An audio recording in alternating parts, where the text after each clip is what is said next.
আসসালামু আলাইকুম। নিশ্চয়ই আল্লাহর রহমতে সবাই ভালো আছেন। আলহামদুলিল্লাহ আমি ভালো আছি। আসলে রোজ আসবো দেইখা একটু ফ্রিজটাও পরিষ্কার করবো। তো দেখা গেছে অনেকদিন হইলে অনেক বরফ থাকে, বরফে অনেকটা ফ্রিজ জায়গা করে নেয় যে অন্যান্য জিনিস রাখবো তেমন একটা রাখা যায় না। আর টুকটাক করে কিন্তু অনেক কিছুই রাখা হয় ফ্রিজের মধ্যে। তো এখানে কিন্তু চাউলের গুঁড়ো ছিল, আসলে অনেক কিছু আর কি যেগুলো ফ্রোজেন করা খাবার।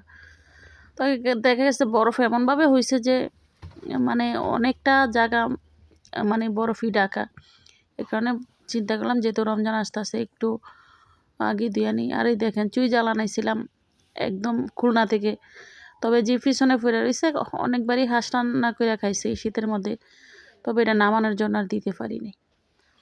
তো সব কিছু নামাই নিলাম। তো আসলে ঠান্ডা তো আমার আবার ঠান্ডায় সমস্যা, এই কারণে কিন্তু দেখা গেছে দুবো দুবো করে দেওয়া হয় না, তবে এখন আর না দিলি না। দেখেন কত বরফ পড়ছে, 2 পাতিল ফালাইছে এই বরফ। তো কিন্তু এই বরফগুলা ফালাইয়া তারপরে ভিজা কাপড় দিয়া কিন্তু ফ্রিজ মুছা নিছিল। তো এখন আবার কিছুটা আদা রসুন ব্লেন্ডার করে নিমু।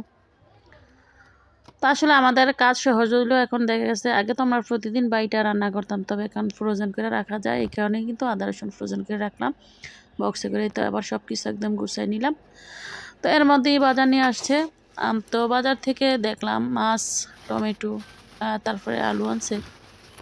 তো আলুটা দেখে খুব ভালো লাগলো। আসলে এই লাল আলু আমাদের এলাকায় কিন্তু নাই। আমার মনে হয় যে আলুটা খাইতে একটু ভালো লাগছে। মাছটা কাটার পরে দেখলাম যে অনেক মানে তেল হয়েছে মাছটার মধ্যে। তো এই রান্না করবো সব কিছুর মধ্যে আমার ছেলে স্কুল থেকে আসছে। আসলে প্রতিদিন প্রাইভেটের পরেও স্কুলের থেকে বাড়িতে আসে, সাথে ওর বন্ধুদেরকে নিয়ে আসে, এমনিতেই আসে, এমনিতেই হাইটা আইসা যায়। তো চিন্তা করলাম, ওরে বললাম যে তুমি প্রতিদিন কিভাবে আসো, কেন আসো? এমনিতেই মানে একটু ঘুরা যায় আর কি। তো এখানে সব কিছু কাটতে বসছি, রান্না করবো। তো এই তো আমার বাগ্নি মানে আমার নন্দের মেয়ে, ও আসছে, ও বেড়াতে যাবে, আমার কাছে বলতে আসছে একদম রেডি হইয়া। তো আমি এর মধ্যে আবার সব কিছু একদম কাইটা কুইটা গুছাই নিছি রান্না বসাবো। তো এখানে কিন্তু প্রথমে মাসকালার ডাল বসাইছি, শাক ভাজি করবো, তারপরে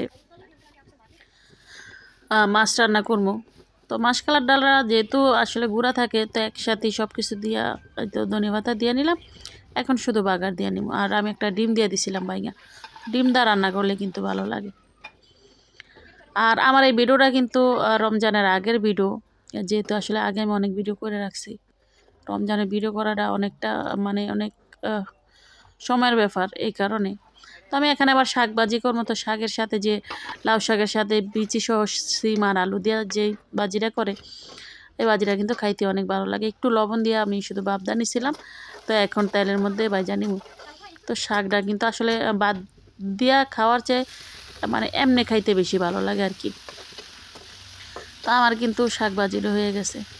তো আসলে রমজান মাসে তো ভিডিও করতে গেলে অনেকটা সময় লাগবে, এই কারণে আমি কিছু ভিডিও আগে করে রাখছিলাম যাতে সমস্যাটা না হয়। কারণ রমজানে কিন্তু এক্সট্রা কাজ একটু বেশি, তারপর আবার ভিডিও করা রোজা রেখে আসলে এত কিছু সম্ভব না আর কি। যেতটুকু পারছি করে রাখছি আর কি। তো দেখেন পাঙ্গাসের তেল কতটুকু হয়েছে, তো তেলটা কমাই নিলাম। তো এখন মাছটা ভাজা নেব। তো আসলে এই পাঙ্গাস মাছের তেলটাও কিন্তু বাদদা খাইতে ছেলেমেয়ে অনেক পছন্দ করে। ঠিক আছে, এগুলা দিয়ে তরকারি রান্না করলে কিন্তু তরকারিটা খাইতে ভালো লাগে। তো আমি পেঁয়াজ দিয়ে বোনা করে দিব, কারণ ওরা পেঁয়াজ দিয়ে বোনা করতে বলছে আর কি। ওদের মর্জি মতো রান্না করতে হয়।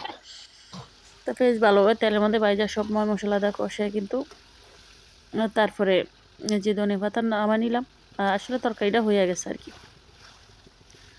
তো আসলে রান্নাবান্না করতে কিন্তু যদি ভিডিও করি অনেকটা সময় লাগে, সব কিছু গুছাইয়া দেখাইতে অনেকটা সময়ের ব্যাপার। তো দেখেন তেলটা, আর এই মাসকালার ডালটা কিন্তু অনেক পছন্দ করে, ওরা সবাই খায়, এই কারণে রান্না আর কি। আর এটা হচ্ছে সন্ধ্যাবেলার একটা ভিডিও।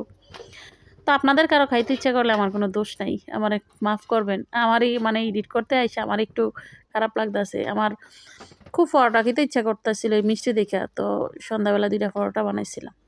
তো ধন্যবাদ সবাইকে, ভালো থাকবেন সবাই, আল্লাহ হাফেজ।